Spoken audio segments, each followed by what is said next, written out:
الله ربي والإسلام ديني ومحمدا رسول الله.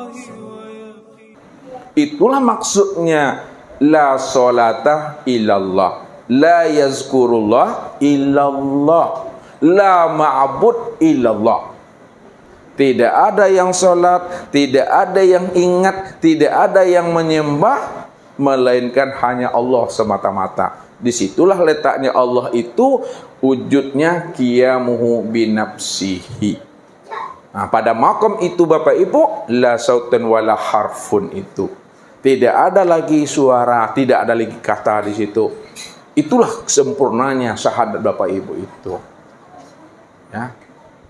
Nah, kalau udah sempurna syahadat, di situ pula lah dikatakan sempurnanya imannya Bapak Ibu itu. Nah, ini yang dimaksudkan oleh Allah dalam surah Al-Hijr ayat 99, wa'bud rabbaka hatta ya'tiyakal yakin. Wa'bud rabbaka hatta ya'tiyakal yakin. Nah, kalau makna ya, terjemah secara makna, wa'bud rabbaka, sembahlah Rabbmu itu hatta ya'tiyakal yakin, sehingga benar-benar kamu menyaksikan Allah sempurna pada Muhammad rupa insan ini. Ini maknanya. Sehingga di dalam sholat Bapak Ibu tidak lagi berjarak dengan Allah. Ya. Kenapa tidak lagi berjarak? Karena Bapak Ibu sudah mengenal dan menyaksikan Allah itu tiada lain diri seorang. Diri seorang itu yang diri Tuhan itu. Diri Tuhan itu yang bernama Allah. Wujudnya Allah itu bernama Muhammad. Rupanya Allah itu disebut namanya Adam. Rahasia Allah itu disebut namanya Insan.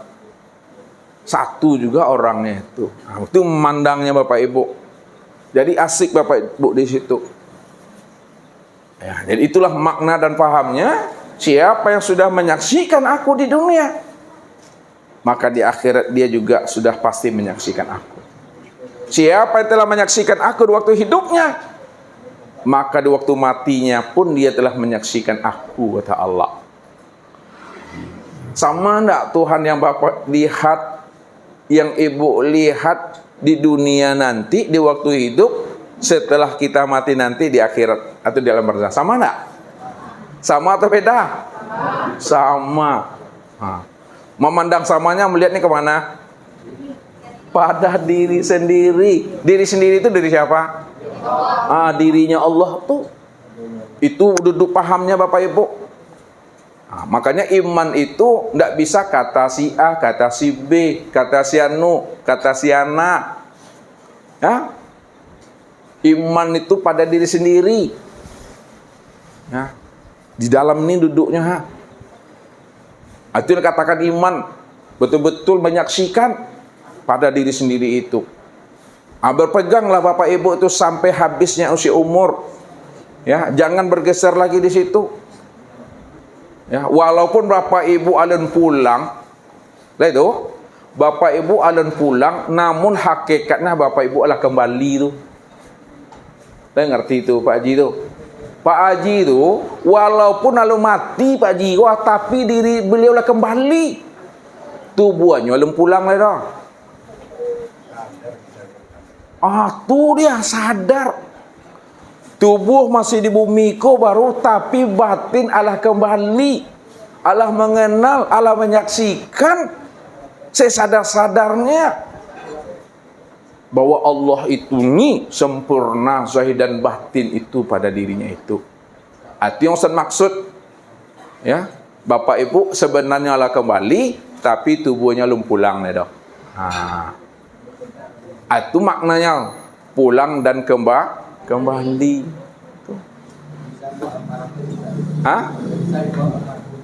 Lah bisa tuh Bapak Ibu dipanggil almarhum dan almarhumah.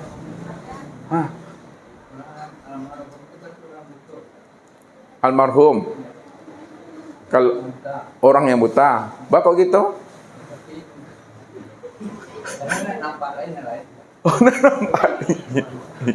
Ya, Maksudnya benar, cuma kata-katanya salah. Jadi selalu menggelincirkan tuh. Jangan didengar tuh. Jangan didengar tuh. Ya. Bawa lalu sila.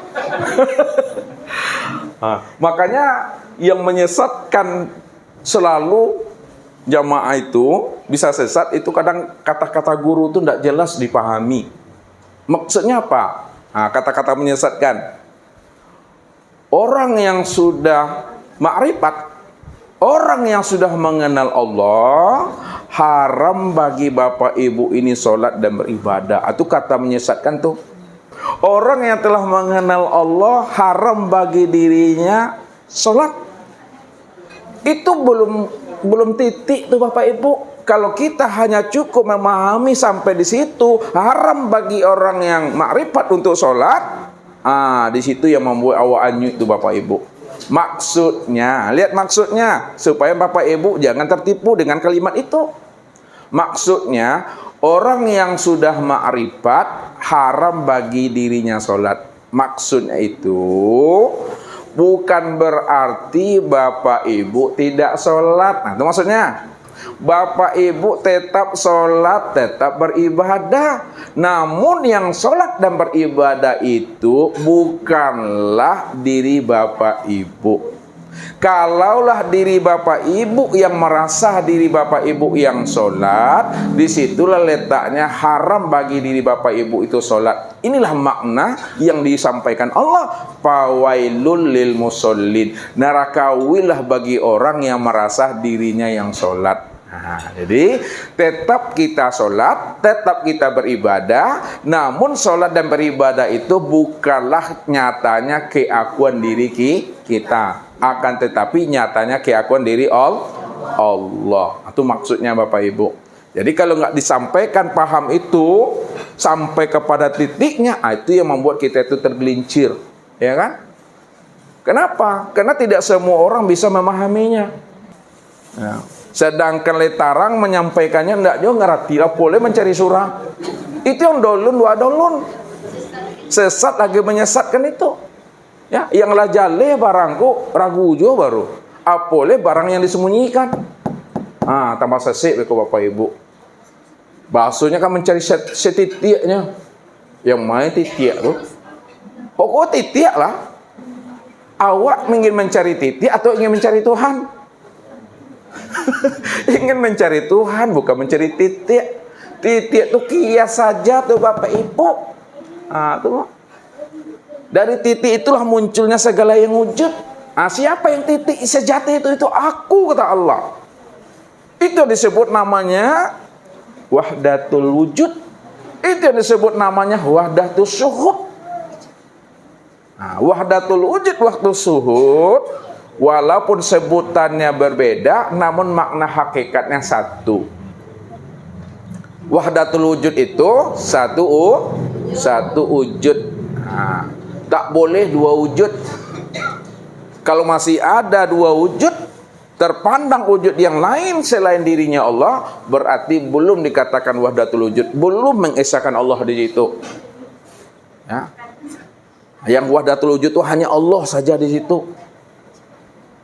Coba kita lihat secara ilmunya. Lihat wahdatul wujud min nafsi wahidah itu. Wahdatul wujud satu wujud, atau dalam bahasanya min nafsi wahidah. Min nafsi wahidah apa artinya? Dari diri yang satu. Diri yang satu.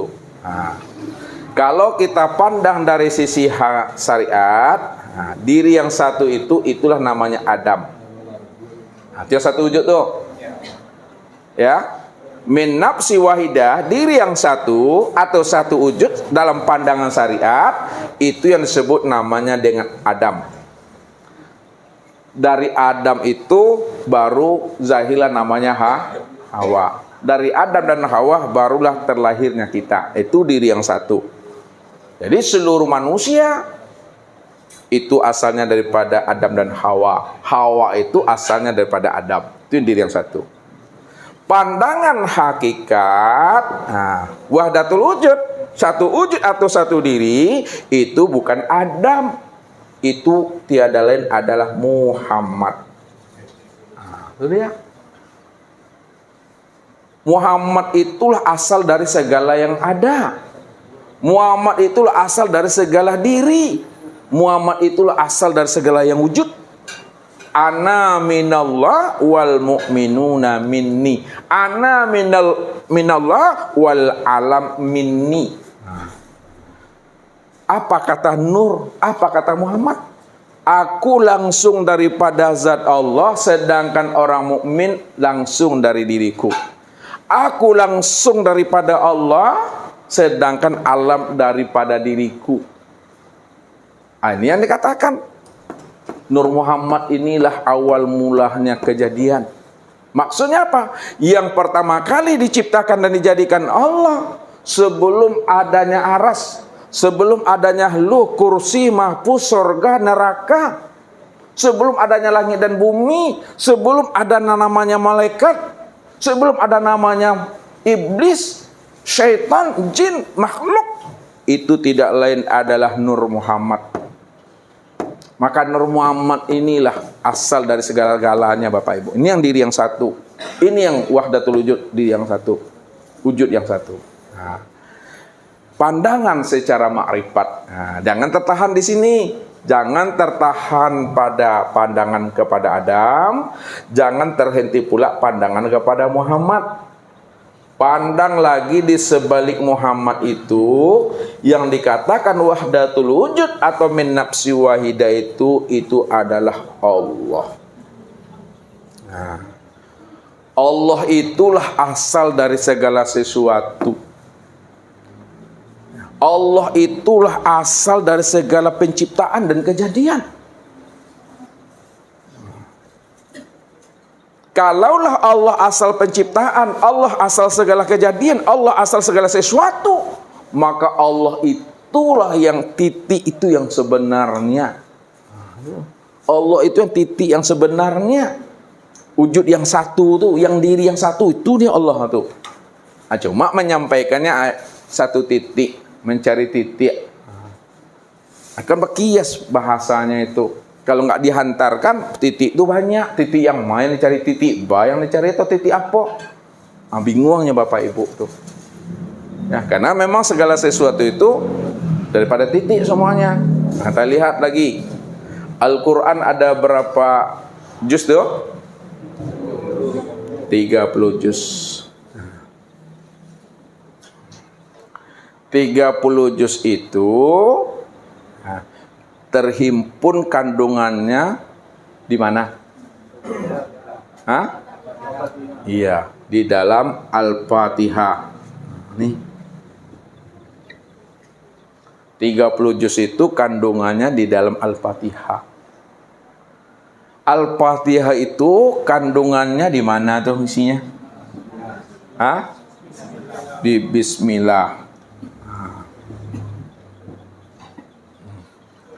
Bismillah itu kandungannya di mana tuh?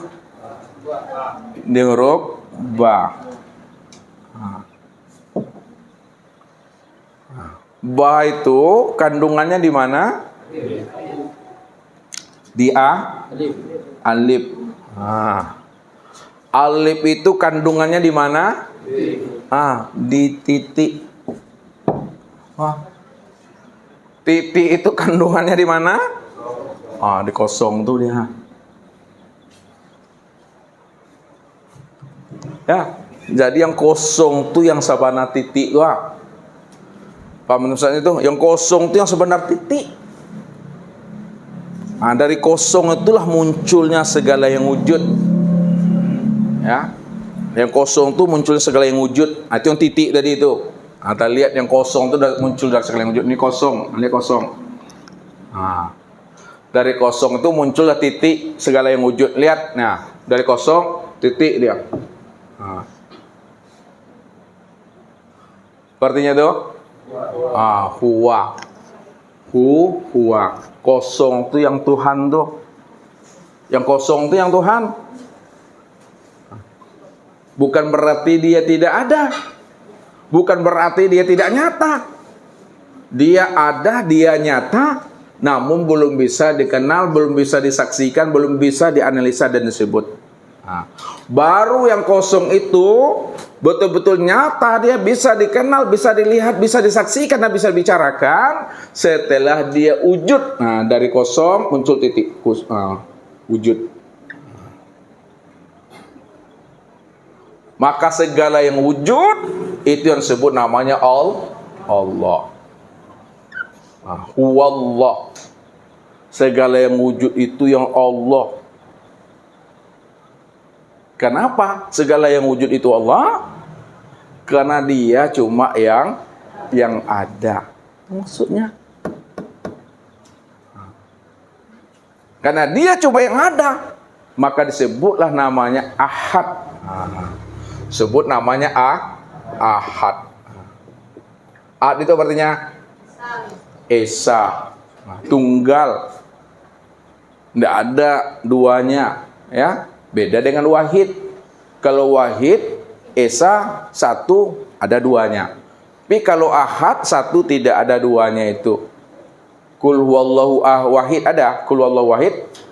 Yang ada apa? Kul huwallahu ahad. Nah, ahad itu apa maknanya? Inilah orang arif bila mengatakan kullu ayatin wa harfin wa nuqtatin minal Qur'an hikmah.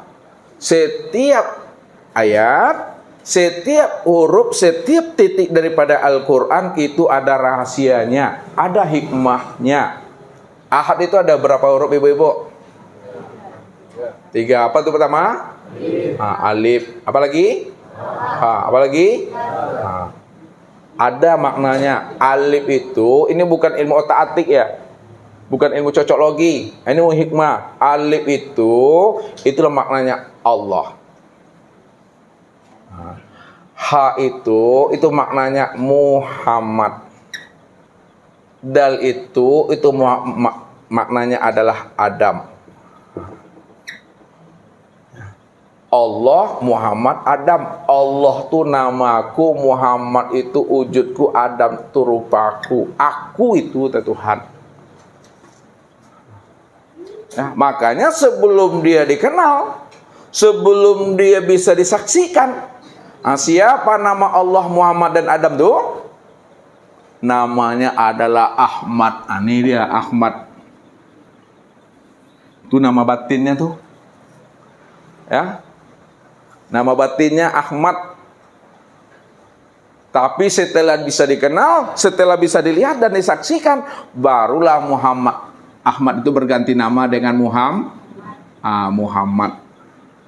Jadi Ahmad itu nama batinku, Muhammad itu nama zohirku. Itu maknanya Ahmad.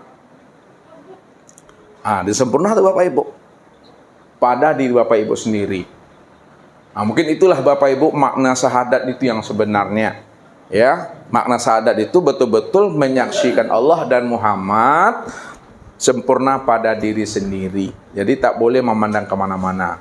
Ketika itu diri Bapak Ibu telah berkelima, ya, telah menyaksikan mati Bapak Ibu, itu disebut namanya mati syahid. Ya, mati yang telah sempurna menyaksikan Allah dan Muhammad pada diri sendiri. Karena diri sendiri inilah wujud dan rupanya diri Allah itu. Rupanya yang kita cari selama ini tidak lain adalah diri sendiri. Diri sendiri inilah dirinya Allah itu. Mungkin itu saja Bapak Ibu, kalau ada yang mau ditanyakan, karena ada waktu sekitar 15 menit. Ya, itu saja. Assalamualaikum warahmatullahi wabarakatuh. Allahu Rabbi wal Islam dini wa Muhammadan Rasulullah.